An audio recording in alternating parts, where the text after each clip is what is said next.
अस्सलाम वालेकुम। मैं हूं यासिर मलिक एडवोकेट और आप देख रहे हैं एस्केप फ्रॉम केज। वक्त गुजरता रहता है, माजी भूलने का कहा जाता, लेकिन माजी भूलने कैसे?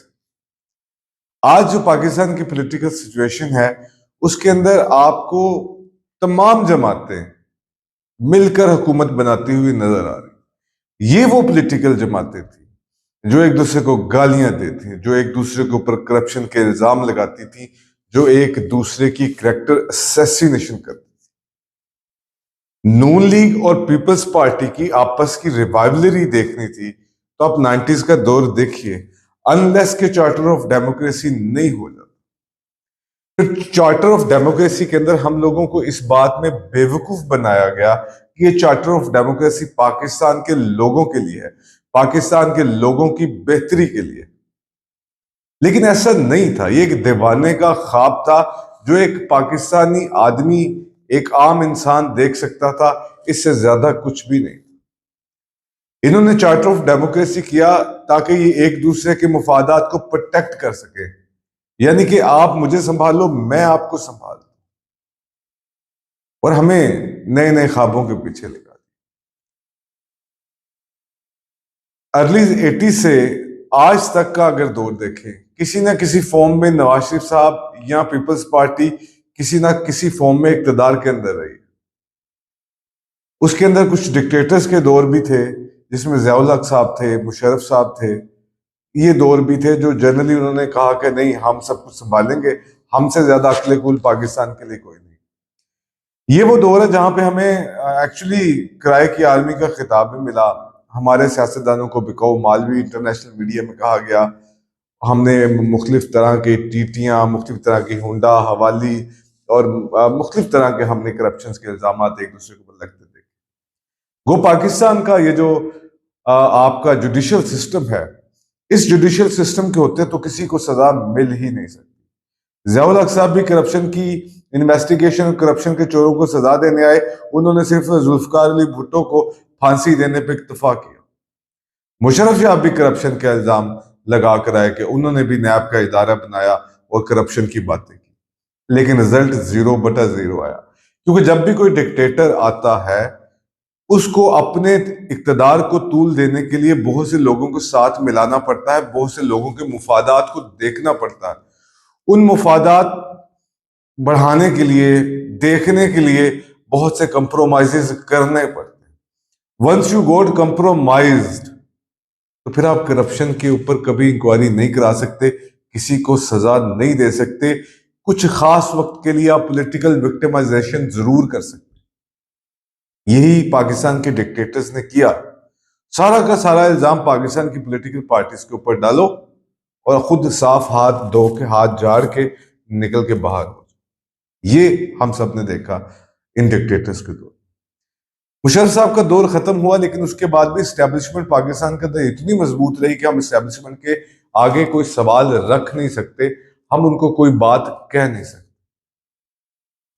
2008 के इलेक्शंस के बाद पीपल्स पार्टी की गवर्नमेंट, मियां साहब, फिर कुछ अरसे के लिए इमरान खान, फिर ये सब जमातें इकट्ठी, और आज भी यही कुछ हो रहा है जो हमने देखा। 2024 के इलेक्शन को हम भूल जाते हैं कि उसके अंदर अवाम ने इनको वोट नहीं डाला। ये जो मियां साहब कहते थे कि साड़ी गल हो गई है, हमने अपनी आंखों के सामने पूरी होती हुई देखी। चले, ये भी सही। इस सारे सिनेरियो के अंदर मियां साहब हो, आसिफ अली जरदारी हो, कहीं ना कहीं ये एस्टेब्लिशमेंट की गोद के अंदर बैठकर परवान चले। ये वो पौधे हैं जो इस नर्सरी के अंदर लगे हैं, जो कि बूटों की जो नीचे की गर्द और मिट्टी है वहां पर पनपते। और इसका सबसे जो जूद असर फल है वो शहबाज शरीफ के तर्ज पे हमारे सामने। यानी मियां शहबाज शरीफ की एक बात जो अहम है कि इनको जो मर्जी कहो ये चुप करके मान ले। काबीना देखे इनकी, काबीना के अंदर आपको सिर्फ और सिर्फ खानदान या वो लोग नजर आएंगे जो इनके पास एक्चुअली फॉर्म 45 मौजूद ही नहीं है और वो इलेक्शन हार चुके हैं। मेजोरिटी, मैं सबकी बात नहीं कर रहा। पंजाब रहता ही मियां साहब के खानदान के अंदर है और ये अब उनका एक हक है कि पंजाब पे हुक्मरानी मियां साहब की मान ली जाए। शहबाज शरीफ हो, आसिफ अली जरदारी हो, नवाज शरीफ हो, मरियम नवाज हो, बिलावल भुट्टो हो, ये वो लोग हैं जो कई दहाइयों से हम पर मुसल्लत कर दिए।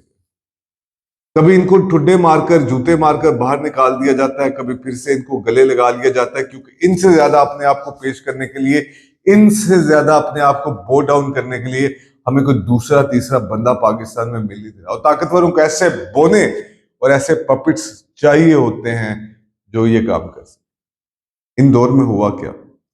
इस दौर में ना तो हमने अपनी ट्रेड के ऊपर कोई बेहतरी की, ना कोई बिजनेस बढ़ाया, ना हमने तवानाई के वो मंसूबे लगाए जिससे हम आज की जरूरियात को पूरा कर सके, ना कोई खास डैम बनाए। हमने हर वो काम किया जिससे हमें लॉन्ग टर्म कोई फायदा नहीं होगा और शॉर्ट टर्म हम उससे कुछ बेनिफिट्स हासिल करते। सड़कों का एक जाल देखा, हाउसिंग सोसाइटीज की बरमार देखी, उसकी कुछ डेवलपमेंट एंड प्लानिंग नहीं देखी, ट्रेड को तबाह होते हुए देखा, आईएमएफ के दरवाजे पे खड़े हुए हुक्मरानों को देखा, इंक्लूडिंग इमरान खान। एक तसलसल था, कि इस तसलसल के साथ सब कुछ। इमरान खान साहब भी जब गवर्नमेंट में आए तो उनको भी इंपोर्टेड किस्म के जो वजीर खजाना है वो दे दिए, जो आईएमएफ कहता है उसको लगा दो। ये मुल्क की कमबख्ती ये है कि यहाँ पे जिसके पास पैसा है उसके ऊपर वही टैक्स है जो एक आम रेडी बांध के पास है, कोई पूछने वाला नहीं। आम आदमी को कहीं से फैसिलिटेट नहीं किया गया।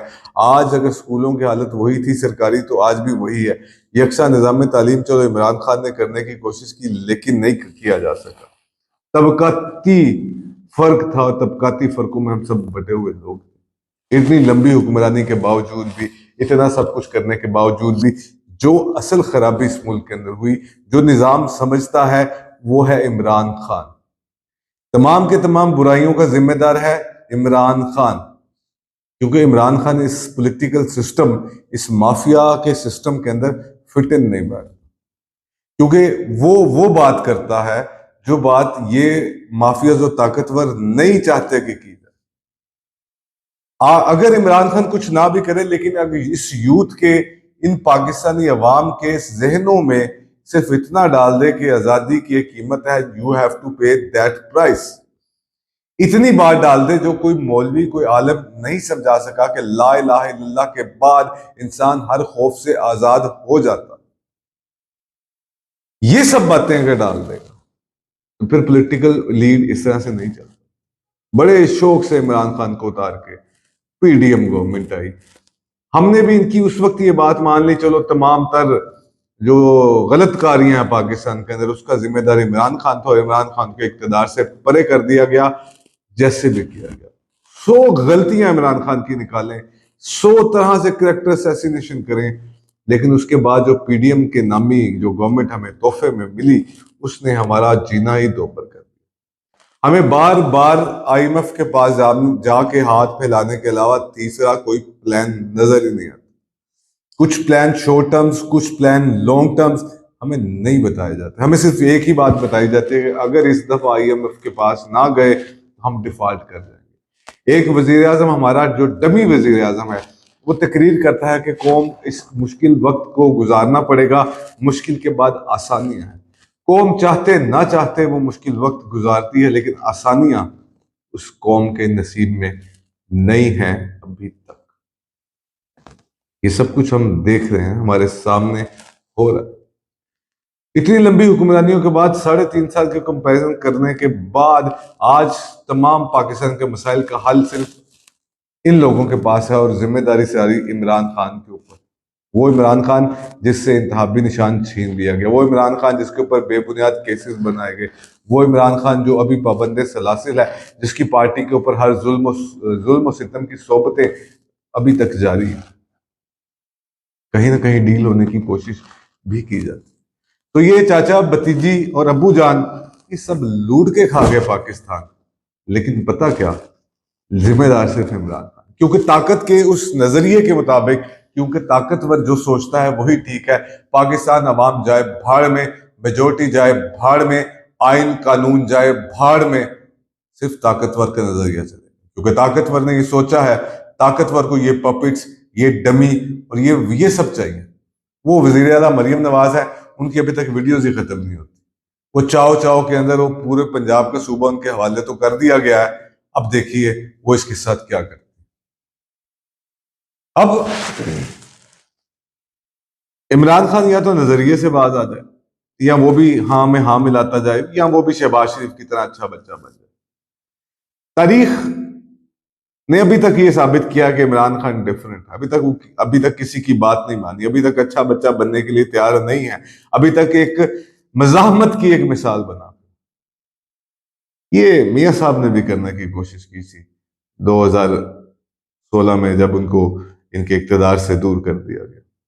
ताकत इनसे सब कुछ करवा देती, और ताकत के बाद ये किसी को कुछ नहीं समझते। हालांकि इनसे बड़ा गुलाम मैंने अपनी जिंदगी में कोई नहीं देखा। एक आम पाकिस्तानी शायद गुलामी की उस हद तक नहीं छू सकता जो ब्यूरोक्रेसी और ये पॉलिटिशियन गुलामी की हदों को छू रहे। क्योंकि अगर ये लोग हमारे लीडर थे, जो हमारी पढ़ी लिखी लीड थी, या और दूसरे लोग थे, अगर ये जहनी तौर पे आजाद होते तो आज पाकिस्तान का हर फर्द आजाद होता।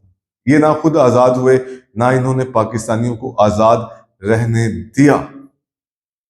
लेकिन इसके बावजूद आज पाकिस्तान के हर मसले का जिम्मेदार है इमरान खान। और जो ताकतवर सोचे वही ठीक है। जाते जाते फिर चाचा, भतीजी, अब्बू जान सब मिलके लूट लो पाकिस्तान। इसके साथ ही मुझे इजाजत दीजिए। अल्लाह हाफिज।